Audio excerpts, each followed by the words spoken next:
Russo and Rizzo rolling on here live from the James Hardie Pro Football Hall of Fame Invitational. We're at the old course at Broken Sound in Boca Raton, Florida. Colin Russo, Christian Cat with you. And joined now by a Hall of Famer, somebody who actually couldn't play today. Tweaked his knee a little bit earlier in the Pro-Am, but still loves to be in the area, still loves to be involved. A Minnesota man himself. He saw my Wisconsin water bottle, and he was ready to throw it onto the course. And it is Mr. Randall McDaniel joining us now, the left guard Hall of Famer, Minnesota Vikings. Randall, appreciate you giving us the time. What's going on? Oh, appreciate you guys having me on. Yeah. Now, Randall, let's get into this a little bit. So the first thing you did was grab my Wisconsin water bottle. You were an Arizona guy. You went to Arizona State, and you went Minnesota Vikings. I was about to throw something else.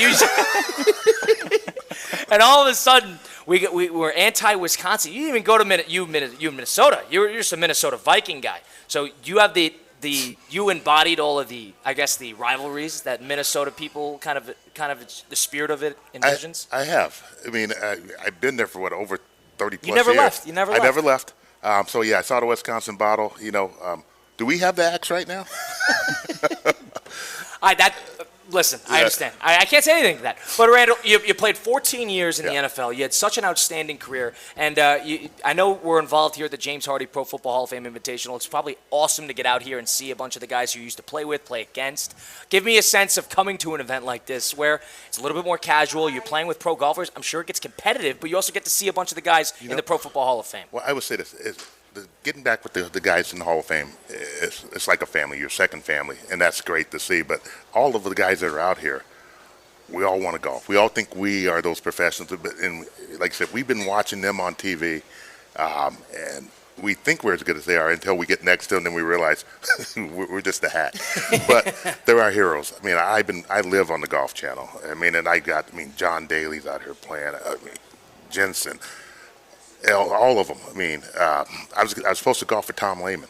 He's a Minnesota boy. I was looking forward to that until the injury, and I'm like, oh my God. So you tweaked your knee? Tweaked the knee, and I'm like, and I didn't want to embarrass myself by going out there and having him cart me off when the knee got too big. So I figured I let him know. Look, I was hoping I was going to get the golf with him. I go, I'm just happy that they're going to invite me back for next year. But no, the guys are loving this. The James Hardie Invitation with Pro Football Hall of Fame.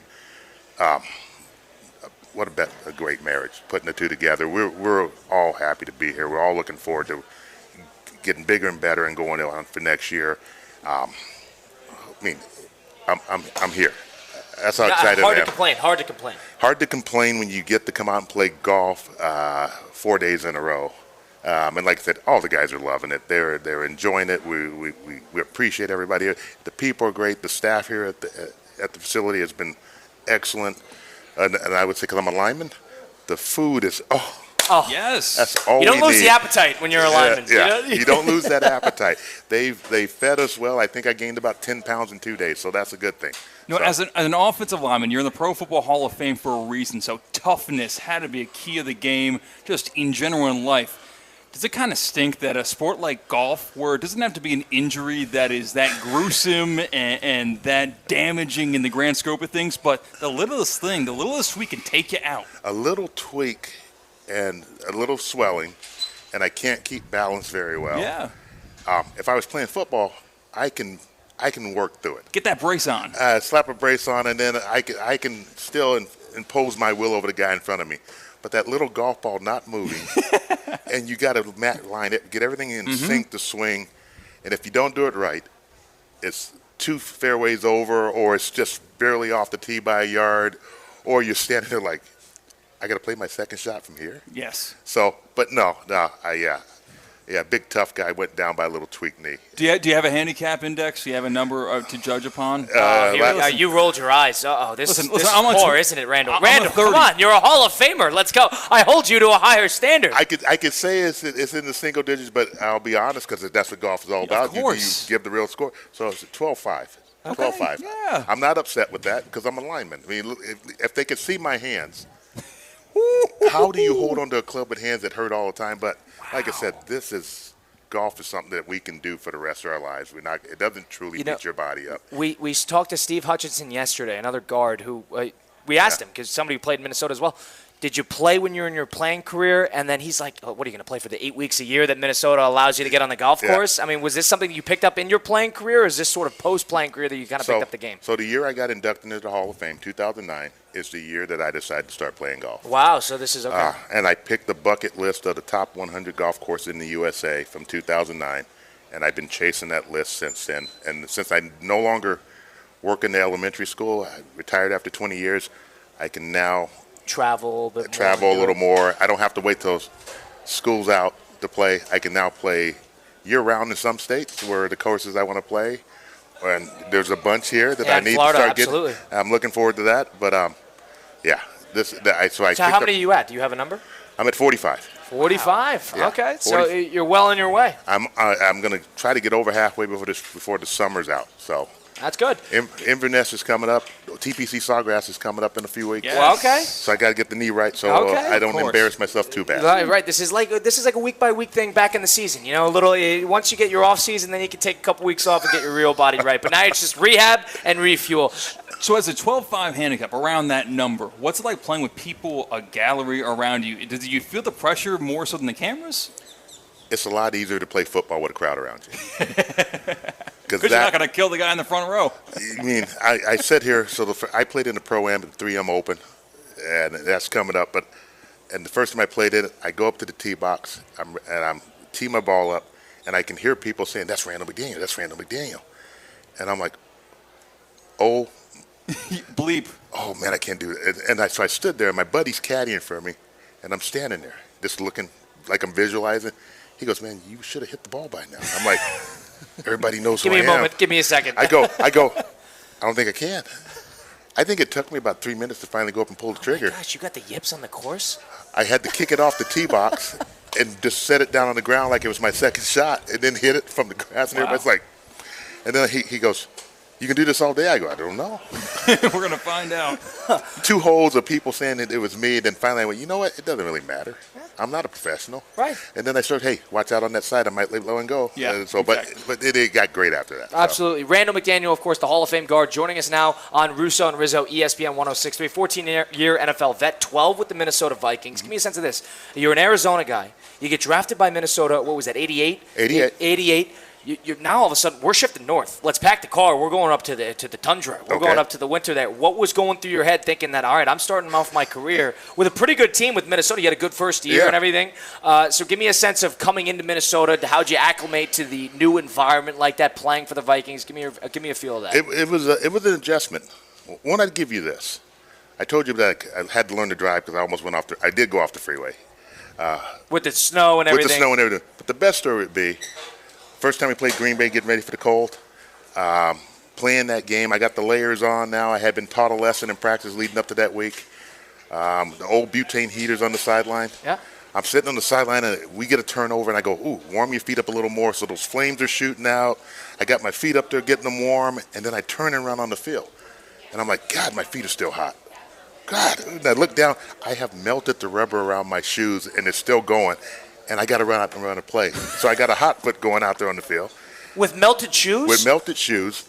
We threw an interception 3 plays into it. I was the happiest man in the world to come off that field. Trainer sitting on the sideline already holding my backup shoes.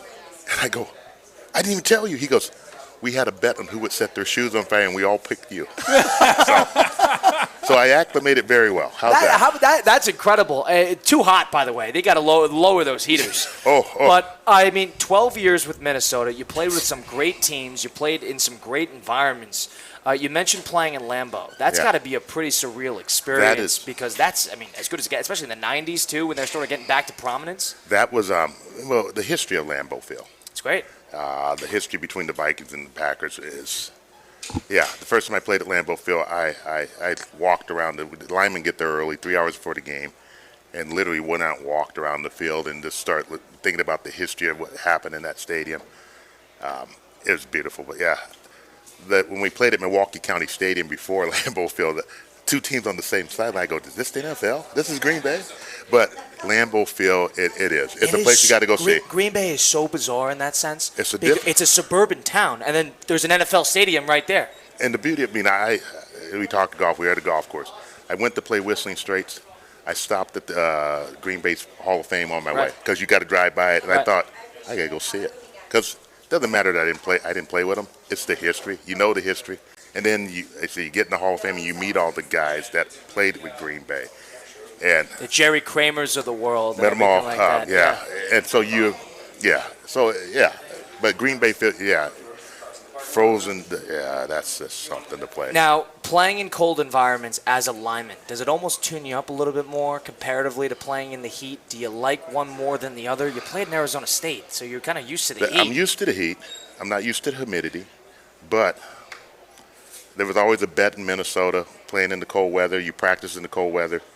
Who can go the longest on Fridays because that's a short stay where you wear your shorts to go out and practice, and who can go without putting on long sleeves and sweats.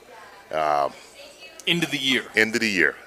I made it all the way through because if the rest of the linemen are going to do it that way, you got to do what's your group. So with a herd mentality, I went all year without ever putting long sleeves on those Friday practices.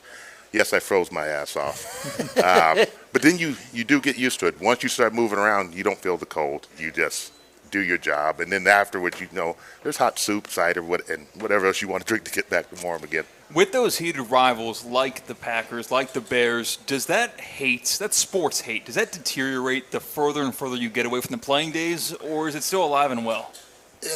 In my day, you call it, I wouldn't call it hate, it's just you don't want to lose to them. Okay. But you know people on the team. You played against them, or you went to college together, or you played against them in college. So during the game, for me, I had no friends on that field other than my 5 guys that we played together. After the game, you go over and shake the guy's hand that you went against all day, and then you talk that way. And then every now and then there's a guy that you just let I ain't shaking his hand. Yeah. I'm gonna. Yeah. I mean, even if we lost to him, it was like, hey, I don't care that we lost. All I know is you had a shitty game against me. Dump that. But Randall McDaniel joining us now on Russo Rizzo, ESPN 106.3. Now, I got to ask you about this because this is such a fascinating point in Vikings history. You think about it because you played there for a number of years. You guys had good years. Rich Gannon years, and then Dennis Green was your coach for the most part of that. He convinces Randall Cunningham to come out of retirement. And 96, I think that was 96, 97, or around when Cunningham joined the team. He joined the team in into 96 and it wrote 97. Was there whispers about this happening when you were on the team the year before? Or was this sort of a bombshell on everybody? No, he came in. He wasn't a starter when he came in. Right. Brad Johnson. He backed up Brad Johnson. But everybody knew he could play. And then Brad Johnson got hurt week 5, something like that. Cunningham came in, and we were already rolling. And we just kept going, and then he had one hell of a year that year, and it was and it rolled into the 98. So the 98 season, when he gets in there, we set the scoring record. 15-1. 15-1, 556 points that year, and then all of a sudden, I think about that team for a second. That was Carter. That was Moss. Cunningham. Jake Reed, Cunningham, Robert Smith. Unbelievable. Did you know coming into that year, like, this might be the year? What was that, your 8th, 9th, 10th season? 10th season. We knew coming in that year we're going to have a good year, and then all of a sudden, that was Moss's rookie year. We watched him in training camp do some things we had never seen a receiver do, and we all went, we're going to have something special. And he made that early of an impression. And we played that well. The only problem is we didn't get it done in the end. And so lost to Atlanta in that NFC title game. And we'll leave it at that. No. You stick around this guy, he'll remind you of every loss you ever had. So that was a rough one, let's be honest. It was a rough one. And was the expectation coming into the postseason, was it like, we got to avoid that stump? Because we know we're better than all these teams. We know we have the talent to beat all these teams. And it's sort of like it's there for the taking. It was. What goes into a game where you start to get nervous there? At OT, I believe that game was against Atlanta. What point did you really get nervous? We never got nervous. Wow. Because all season long, there was never a situation that we never came back from. We were down when we were playing in Tennessee to the Titans. And we marched down the field at the end and just rolled over and won that one. We were down in other games. I won't go through every one, but there was never a moment where we knew we could not score. And we did it all year long. So in that moment, there was no one was going. Everybody wants to get mad at Gary Anderson, our kicker. He did nothing wrong. We screwed that up. I mean, we had the game won. Robert is running the ball. He runs out of bounds when he should, until the clock stops. Gives him time. We made mistakes ourselves. We gave up a sack before halftime when we were up 17-3. We did little things that cost us to be in that position. But even with all that happening, we never thought we were going to lose that game until it happened. And then it's like surreal almost. It took me. I didn't come out of. I'm always the last one out of the locker room. It took me maybe 2 hours longer before I came out of the locker room, and my wife knew because I'm a competitive person. It took me a while because I didn't want to walk out right away. I'm like, no, it couldn't have ended like this. There's no way this should have been ended. We're supposed to be playing the Super Bowl right now, and so was it took a while. That big what if in your career was that? What if we handled that game? You mean a couple things go our way? If we would have not made some of the mistakes we made, we would have been there. But that's also why you have to play the game on Sunday to find out. So, but no, but I'm a little different because I'm a lineman. In the end, I played 14 years in the NFL. Yeah. No one can ever take that away. I did some things that people thought would never happen, and so I'm happy with how my career turned out. Of course, you had a wonderful career, 14 years in the National Football League. Randall McDaniel joining us now, the Hall of Fame guard. Now, what is the secret to being that type of Iron Man? 14 years. I mean, I'm going to be honest with you. It's taken for granted because nowadays, twisted ankle, missing 3-4 games here. It's almost like you guys never left the field. It's a different mentality when we played, and there's still guys the guys are just as good now. Just different era. As a lineman back then, our thing was we're not going to let the guy down next to us. So if one guy goes down, I mean, the motto was, you play unless you can't walk. There's got to be a bone sticking out of your leg. Melted shoes, get on the field. I still played. Get on the field. Dislocated finger, snap it back in place, keep going. Shoulder pops out, get someone to pop it back in between plays, you keep playing. I mean, it's probably why my body's so beat up right now. I mean, the hands I'm a hell of a hand model. That's incredible. Right, the rings still look good on it, but the rings look good. Yeah, but everything else, it's my. I mean, tough taking them off with the. My buddies say when I wave my hand or I put my fingers up to do something, and they go, "Why are you flashing gang signs?" So. Randall. So Colin reminded you a lot of some poor moments team-wise. I want to talk about some bright spots right now with your alma mater, Arizona State. How cool was it seeing Kenny Dillingham bring that team to where they were and give us the best game this entire 12-team playoff against Texas? I was so proud of what they did and what Dillingham did with a boy. I mean, and Scattaboo. Yeah. Oh, the good old. That's an old-fashioned running back. It's right an there. old-fashioned running back where he wore people down as he played the game. Yeah. Here's the thing. I give you a hard time about having this Wisconsin thing here. Yeah. I'm in Minnesota You're too. still an Arizona State guy at heart. It's maroon and gold. Yep. Gophers are maroon and gold. Yep. Everybody thinks I transformed and moved to the Gophers until I turn around and then they see the pitchfork sticking up on my shirt or the hat and they're like, "Oh my God, Randall, you've been here for 30+ years. Are you ever?" No. I'm a Sun Devil through and through. My license plate's Arizona State alum. The tailgate thing stuck in the back of my pickup truck is the pitchfork sticking up. Yeah, I was proud to run around. Did you go to the game, the Texas-Arizona State game? Yeah, that was in Atlanta, I believe. Did you go? I did not. You did not go to that game. I would have loved to have been there, but you couldn't make it there, huh? Well, my new job. Yeah. I'm on the CFP committee, so I didn't want to show any bias.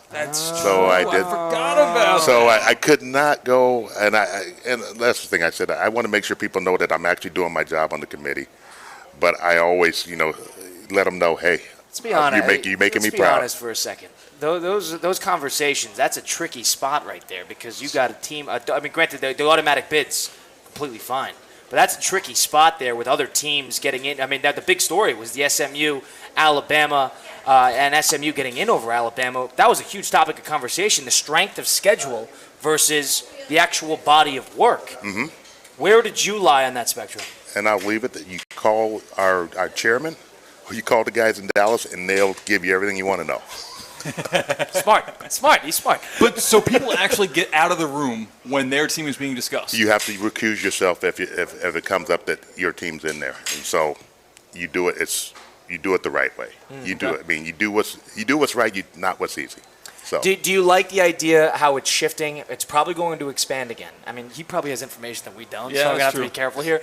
But, I mean, Randall, it's expanding. More teams are kind of getting a crack at it. A group of 5 team always getting in. They're probably going to fix the seating, fixing the seating and everything. A couple things here and there that they need to fix. But I love the home games. I love the first round of that.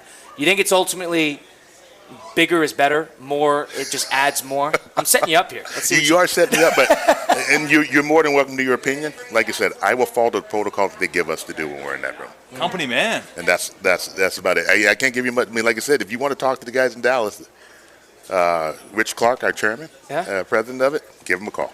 Randall, I want a couple more things here. Offensive lines nowadays. We were talking to Steve Hutchinson yesterday, and one thing he told us, he's like, an underrated aspect of great teams, especially from last year in the postseason, they all had offensive lines that played mostly together throughout the entire season.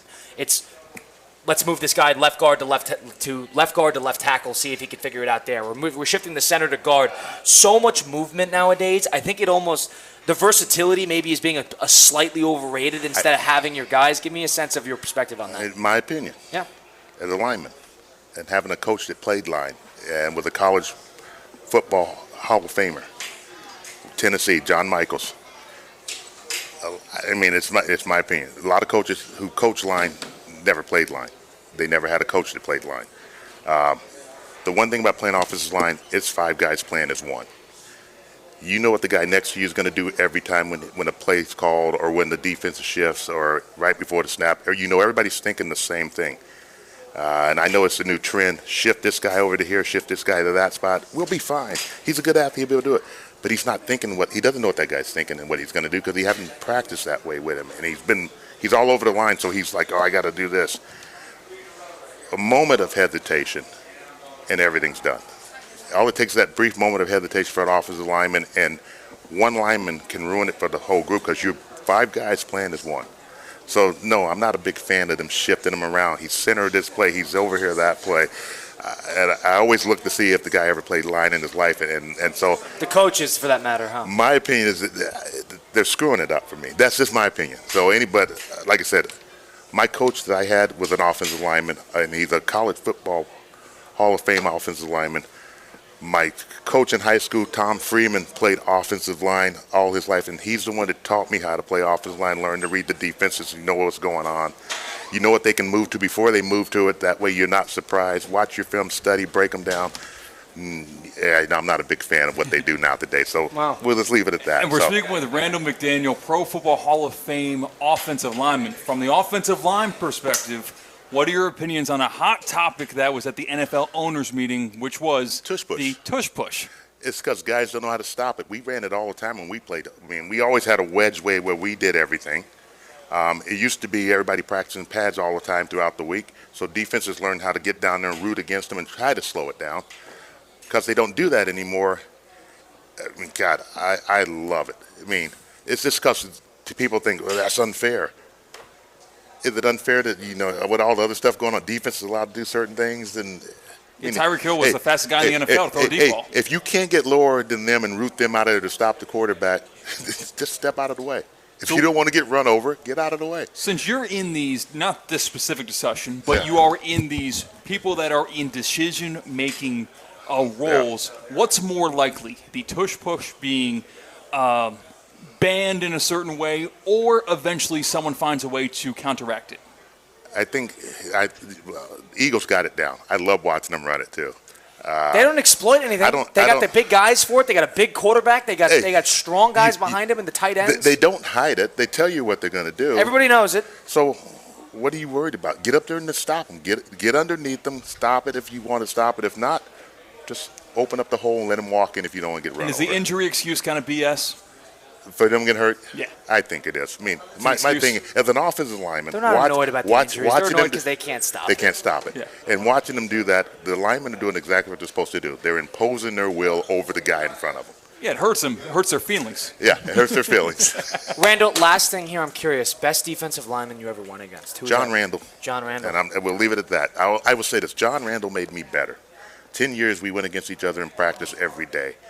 And I was so happy when I got to play in the game because it wasn't Johnny anymore. Steve Hutchinson said the same thing. Yeah, He played with him in Seattle. the man has a motor. Yeah, Steve got him at the end of his career. Right. I got him right when he You started. got him in the thick of it. Oh, and yeah, unbelievable. Randall, we appreciate you guys giving us the time. We're sorry about the knee. Hopefully you can get healthy for Don't worry TBC about it. Sawgrass. And we appreciate it. Look forward to speaking again soon. All right, appreciate that. Thank you guys for having me on. Get yourself A new water bottle? New water Give me bottle. an Arizona State one. You can give me a college football playoff one. How about that? You make some calls. I would get you an Arizona State one. How's All that? right. Randall McDaniel, of course, the Hall of Fame left guard, joining us as we roll on. Second hour, Russo and Rizzo coming up on ESPN 106.3.